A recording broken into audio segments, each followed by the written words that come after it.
مومن کی نشانی کیا ہے؟ آئیے میرے حضور نے کیا فرمایا کہ جب مومن بندے سے گناہ سرزد ہو جاتا ہے، ہم بھی گناہوں کے اندر ڈوبے ہوئے انسان ہیں، تو ہر وقت اپنے مالک سے ڈر کے وقت گزاریں اور اپنے مالک سے معافی مانگتے رہا کریں۔ مومن کی نشانی کیا ہے؟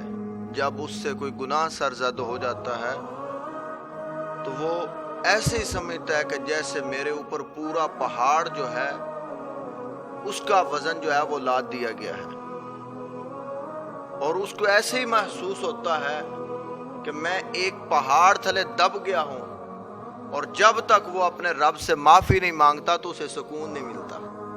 اللہ اکبر کبیرہ۔ یہ ہے مومن بندے کی نشانی۔ تو منافق کیا ہے؟ منافق وہ ہے کہ جب وہ گناہ کر لیتا ہے تو اسے ایسے ہی ہوتا ہے جیسے بدن پہ مکھی بیٹھی تو اس کو چاٹ دیا۔